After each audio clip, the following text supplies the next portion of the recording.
many years ago, I'm not even sure how many years ago that was. Almost 10, I think.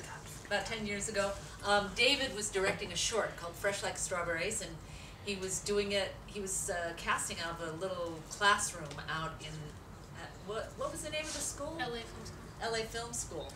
And Ken and I walked in, and you know, you never know how these things are going to be, but we immediately fell in love with David and his script, and it's been great ever since. And then David decided that he wanted to lengthen it, and so he wrote a screenplay, which we all read at my house like, 4 or 5 years ago? Sometime back. Yeah, and he's been working and developing it ever since, and it just gets better and more meaningful and greater. Richer. Totally. Richer. Well, she plays my mother. I play her son. I'm just in LA trying to run my restaurant and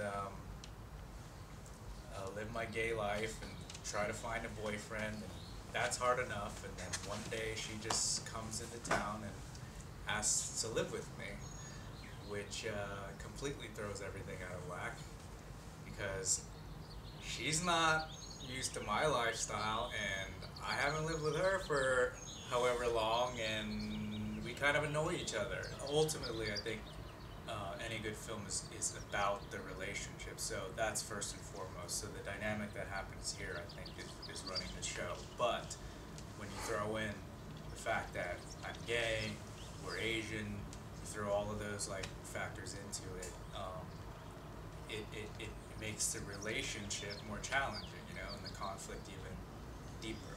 So I know what it is to feel like there's something missing, there's a hole in your heart, and there's the question of, do they really love me, you know? So I think there's some of that going on in our script and in my own life. So, and I definitely, you know, bring that to the equation. And I have a lot of Asian friends, and I think that's a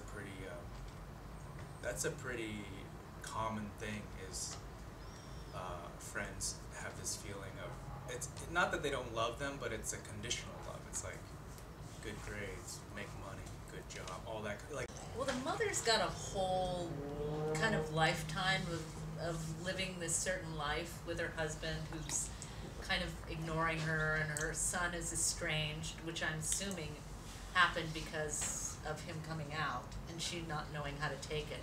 So they're estranged, and she's really lonely, and she's kind of out of it, and she's reached this, you know, she's old, and she's like looking at her life going, oh my God, you know, something has to change. And I think that's what, you know, makes her leave. She walks out on her husband basically and shows up on her son's doorstep, and she doesn't know what's going to happen or how it's going to resolve, but she's just looking to somehow connect with her life, and she's been out of touch for a while. It's interesting because, you know, I'm still like finding that path because, you know, my husband and I are, you know, actors, so we're really liberal. I could never imagine being the mother of a gay child and not completely embracing that and wanting to protect them and help them through that. And so for me to wrap my mind around being this mother who's actually a little, you know, who doesn't completely fully accept it is a challenge. I think Ray, the character he plays is named Ray, and I think part of his thing is he's really cut off from his feelings, and he's unhappy with his life. He's sort of been taking it out on Sharon's character, and there's not a lot spoken about like how he feels about Teddy's character, for instance. But when he does show up, he's supportive. So I'm electing to think that that's not so much an issue for me, and the way I feed into the conflict is I just basically don't support her emotionally, and I'm closed down myself, and so she has to get away from me, and the only place she has left to go is her son.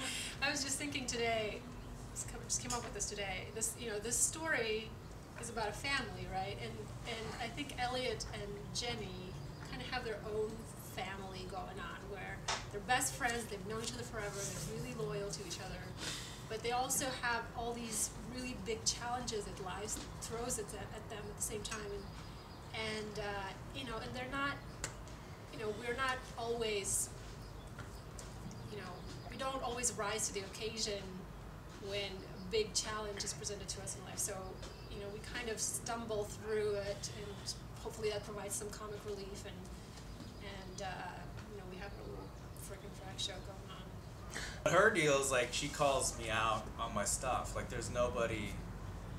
I don't think there might not be anybody else in my life that's just real with me and just says like, grow the fuck up and just like stop being a little baby about things. And because she's pregnant herself, she's about to be So we're talking about that. a mother, and that's a big deal. So she puts things in perspective. You know, even though the mother has this sort of fear of, you know, his being gay, there's also like the thing of watching your son be alone, right, which he is for, you know, the first half of the movie, and not having any romantic interest, and then kind of, you know, coming to that understanding that you don't want your child to be alone, like whether it's heterosexual or homosexual, you want your child to find somebody to be with them, Right. to partner with. Or get a dog.